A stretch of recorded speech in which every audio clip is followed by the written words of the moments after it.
Oi oi Savaloy, today on the show we're hoping that this beer is proper sick banging as opposed to messy bleak, innit? Motherfuck.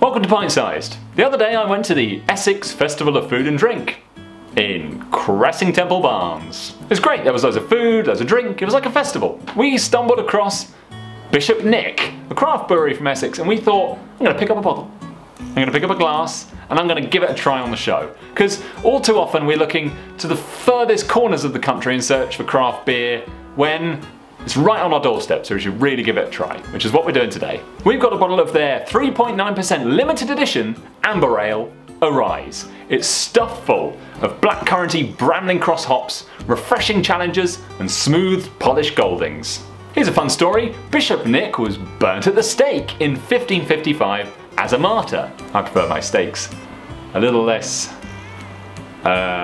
bishopy.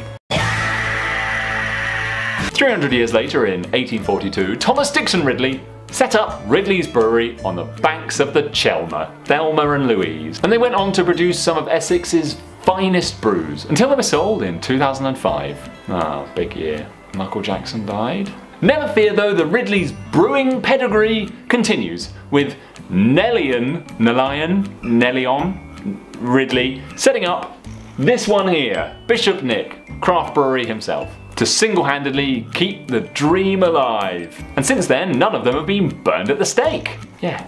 So let's get this limited edition Arise Amber Ale in a glass and see what all the fuss is about. So here we go, Arise from Bishop Nick Brewery, Sacred Ales of Essex. In our very own branded Bishop Nick glass. So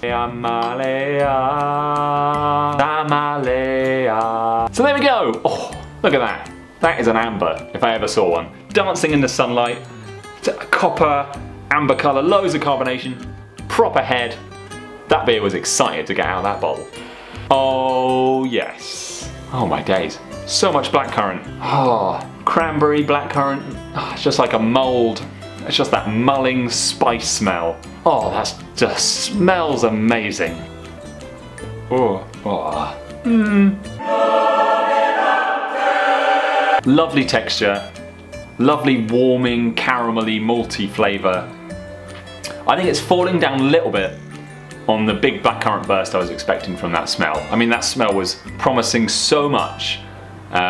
So I think that's why I'm a bit disappointed with maybe some of the flavours in there. But as far as amber ales go, that's exactly what you want. It's a tad watery without tasting artificial or bland. Love to try the rest of their beers because they're obviously really, really good at, I mean, it's such a well-made beer. That's the thing about it. Oh, I could drink something like this all day. Oh, that's a winner from Bishop Nick. Good job. So there we have it, a lovely local beer. And I'm calling all of you out there to head down to your nearest brewery and try out their brew if you haven't already, or find one that's in your area that maybe you hadn't heard about. We've got a bunch here in Cambridge that I didn't even know existed, and just down the road you've got ones like that with a great story, a great history, and they produce pretty great beers. Fuck. So that's all we've got time for. If you like what you saw, remember to hit the subscribe button, or if you don't really like subscribing because you don't like conforming to subscriptions, then head over to Facebook, facebook.com/pint-sized thinking. I'm just going to stop now. See you next time, beer fans.